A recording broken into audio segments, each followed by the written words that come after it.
on YouTube? It's Pete TT back at it with another Division video. And guys, I have just finished watching the live reveal for Last Stand and 1.6, and wow, that thing absolutely blew my mind. For those of you who want to catch the full reveal and my live reaction to it, I uploaded the video before this, so go check that out. Like I said, it is the entire reveal stream from Hamish and the guys over at Red Storm, and you will kind of get my first impressions and initial reaction as they showed us.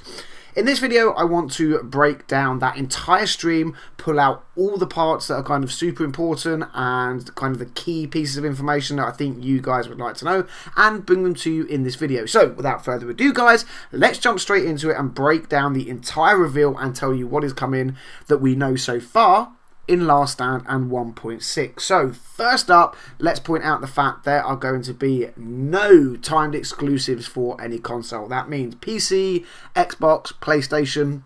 We all get it at exactly the same time. That's awesome, especially for you guys on PlayStation. As you guys know, I have never been a fan of exclusives. I think it splits the community in two, or in three if you include PC, and it is a major pain in the ass. So the fact that we're all going to get it together is super, super awesome.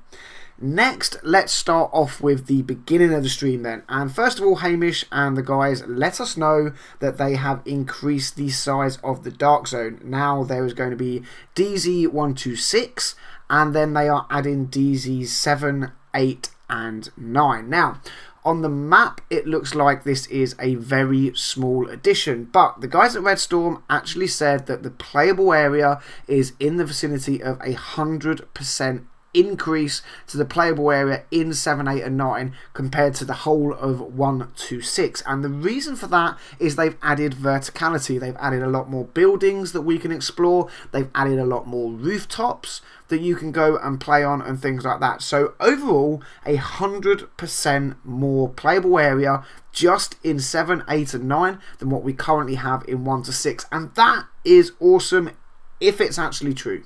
Okay, the guys at ETF have obviously gone and played it. They're still tweaking and making additions to it, but overall super happy that we are getting a Dark Zone increase in size. However, they also said that while they are increasing the playable area, they're not actually going to increase the amount of players on a server. Now, if you're a PvP player, this could be a bit of an issue, okay? I know a lot of people agree that Dark Zone 1 to 6 with 24 players in when PvP action, you can go like whole nights without seeing players, even if you're out trying to actually find them. Throw in a few more Dark Zone brackets and it's going to be even harder. But that does mean for those guys that like PvE and do want to go in the Dark Zone, then the risk for you of actually running into players should drop, so it kind of becomes a little bit more PvE friendly.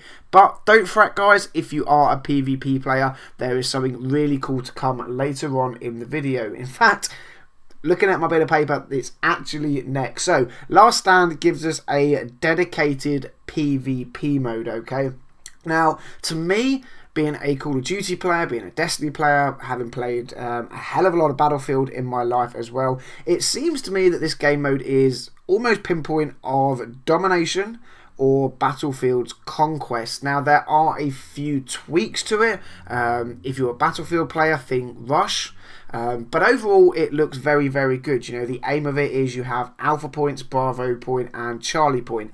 In each one of these areas, there is kind of a mini area to capture, and you must hold all three of those nodes in Alpha, Bravo or Charlie to get points for your team. So bottom line, it's going to be absolutely amazing. Now, they also told us that there was a thing called Shade Tech. Shade Tech is a currency that is going to be used in the dedicated PvP mode, okay? And you get the Shade Tech by killing NPCs. That's right, guys. So if you're a PvP player, there's going to be a shit ton of PvP for you guys to play. If you're a PvE focused player, but you also do like to get in the mix with the PvP boys, then there will be things for you to do as well. Okay, you're going to be able to run around killing off NPCs, and for that you will earn your team Shade Tech. Shade Tech will activate things like the turret we saw in the kind of teaser trailer yesterday, and a load of other goodies that they didn't really want to go into too much detail on. Now, I've covered the fact that you get the Shade Tech and what it does. I've covered the fact that we're getting a dedicated PvP mode. Let's talk about something that I know is going to divide the community, okay? I've already heard Marco's opinion on it, I've already heard Rex's opinion on it, and a couple of you guys on Twitter, and that is gear normalization, okay? What that means, guys, is that everyone will have kind of base values of their weapon and gear. Now, this is similar to if you've played Call of Duty, if you've played Battlefield, if you've played Destiny. Any kind of standard PvP game mode has gear normalization in it, okay?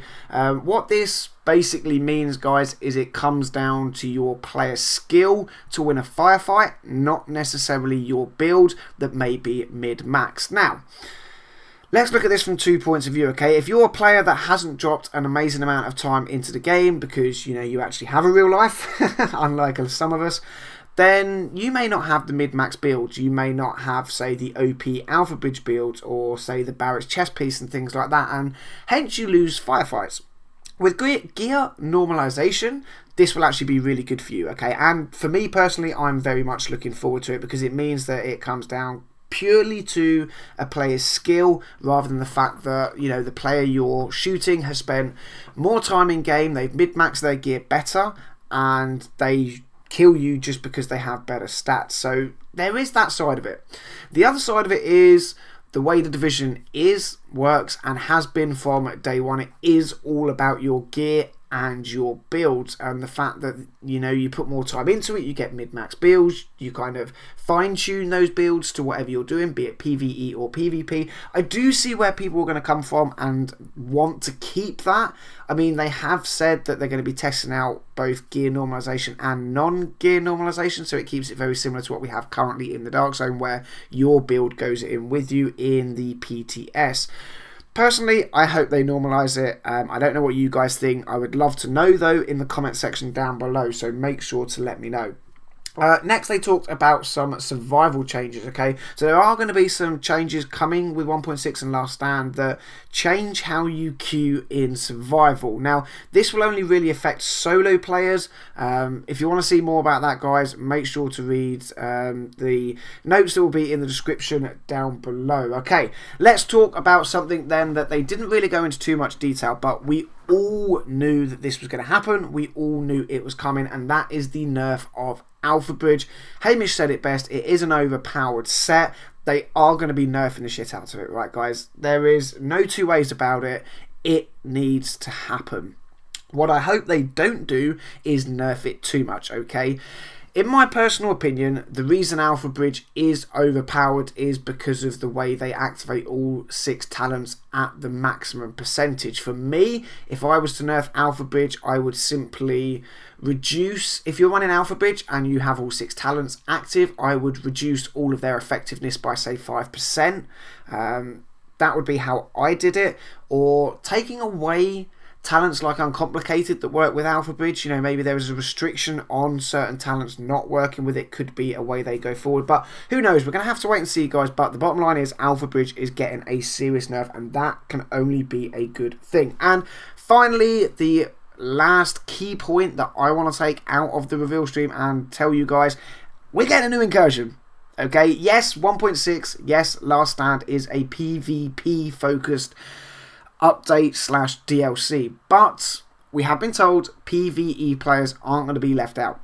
We get a new incursion, and forgive the lack of exact wording, but Hamish said the guys that went to ETF played something new when it comes to PvE, and their reactions were hilarious. So I do look forward to kind of seeing what that is and knowing how it's going to work. But yeah, that's it, guys. They are kind of the top points for me that I wanted to pull out of the reveal stream and show you guys. Now, more information is going to be coming over the next few days and weeks, and you should really tune in because I'm going to be covering every single update that we get, every single video reveal, anything and everything that comes from The Division I will cover, guys. So make sure to smash that subscribe button, okay? Make sure to smash the thumbs up button if you like the video. As always, let me know your comments in the section down below. How hyped are you for 1.6 and survival? Myself, before I go, PvE nut.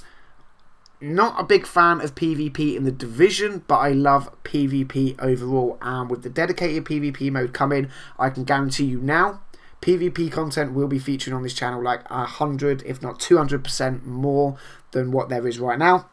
In fact, if it is as good as it looks, there will be a switch from PvE to PvP in myself. Hopefully that is the case, because I do miss PvP, and like I really, really do. But yeah, I'm going to wrap it up, guys. As always, thank you very much for watching. Until the next video, I'll catch you all soon.